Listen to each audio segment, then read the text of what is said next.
ഇന്നിത് നോമ്പുറക്കാൻ വേണ്ടിയിട്ട് ഉണ്ടാക്കിയ ഐറ്റംസുകൾ അവലും പഴവും കലക്കിയതുണ്ടായിരുന്നു. പിന്നെ മുട്ട വെച്ചിട്ടൊരു കട്ട്ലേറ്റും അതേപോലെ തണ്ണിമത്തൻ ജ്യൂസ് അടിച്ചതും തണ്ണിമത്തൻ കട്ടാക്കിയതും ഉണ്ടായിരുന്നു കേട്ടോ. പിന്നെ ഞാൻ റാഗിയും ശർക്കരയും തേങ്ങാപ്പാലും കൂടെ വെച്ചിട്ട് ഒരു ഡ്രിങ്ക് നമ്മൾ റീൽസിൽ കണ്ടതാണ് കേട്ടോ. അതും കൂടെ ഉണ്ടാക്കിയിട്ടുണ്ടായിരുന്നു. ഒരു റീൽ കണ്ടിട്ട് ഉണ്ടാക്കിയതാണ്. നല്ല ടേസ്റ്റ് ഉണ്ടായിരുന്നു അത് കുടിക്കാനായിട്ട് കേട്ടോ. നല്ല ടേസ്റ്റ് ഉണ്ടായിരുന്നേ.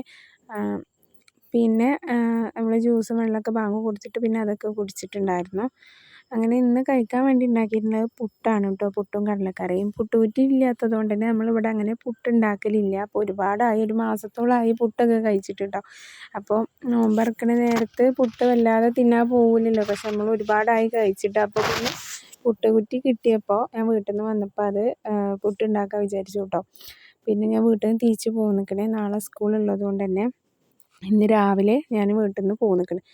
അപ്പോൾ ഇതാ പുട്ടും കടലക്കറിയാണ് കേട്ടോ. അപ്പോൾ ഒരു 8-9 മണിയൊക്കെ ആയതിനു ശേഷം നമ്മൾ ഇരുന്ന് കഴിക്കുകയാണ്. അങ്ങനെ ഇതാ പിന്നെ അതൊക്കെ അങ്ങനെ പിന്നെ പുട്ടും കടലക്കറിയും ചായയൊക്കെ കൂട്ടിക്കണ്ട് കഴിക്കുകയാണ് കേട്ടോ. ഒരുപാട് പേര് ഉമ്മർത്തിരുന്ന് കഴിക്കരുതെന്ന് പറയലുണ്ട്.